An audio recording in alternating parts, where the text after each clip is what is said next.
अखंड भारताचे स्मरण व भारतीय स्वातंत्र्य दिनाचे स्वागत या अनुषंगाने आज मालवणात देशप्रेमी नागरिकांच्या सहभागातून मोटारसायकलद्वारे भव्य तिरंगा रॅली काढण्यात आली।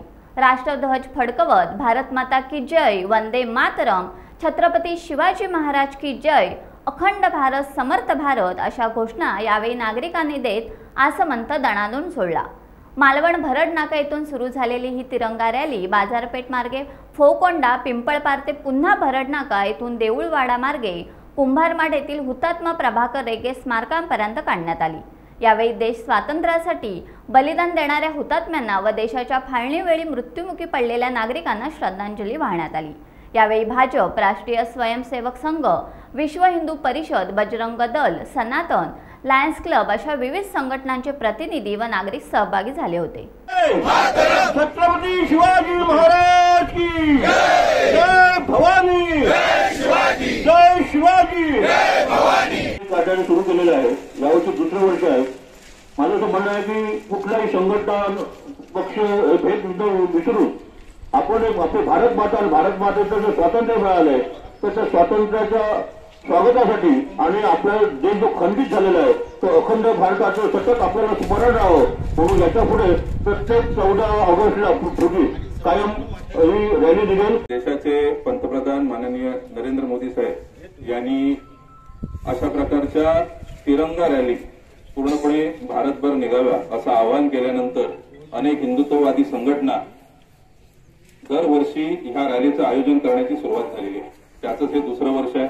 उद्देश एवढाच आहे की जो आपण अखंड भारत ही जी आपण मनापासून अगदी जन्मतः आपली जी संकल्पना आहे ती पूर्ण होण्यासाठी आपल्यात संघटितपणा राहावा आणि ज्या देश स्वातंत्र्य होण्यासाठी अनेक हुतात्म्यांनी जे बलिदान दिलं त्या बलिदानाचं त्या मतदारार्थ आपल्याला हे स्वातंत्र्य मिळालं आहे त्यांची एक भावनापूर्ण आपण त्यांची आठवण काढावी अशा उद्देशाने ह्या तिरंगा रॅलीचं आयोजन होत असतं।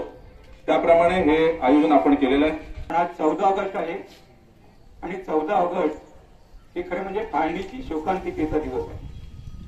त्यामुळे खऱ्या अर्थानं जे राष्ट्रप्रेमी आहेत त्यांच्या दृष्टिकोनातून आजचा दिवस हा काळा दिवस म्हणून आपण समजतो।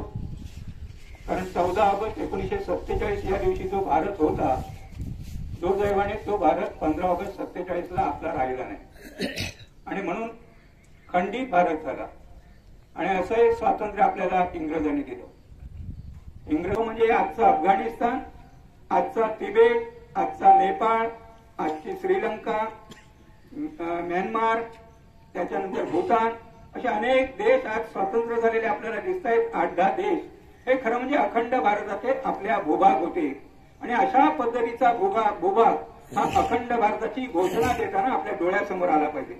पाकिस्तान आपल्या डोळ्यासमोर येतोय कारण तो 1947चा आता झालेली दुर्दैवी फाळणी आहे तो तर आलाच पाहिजे।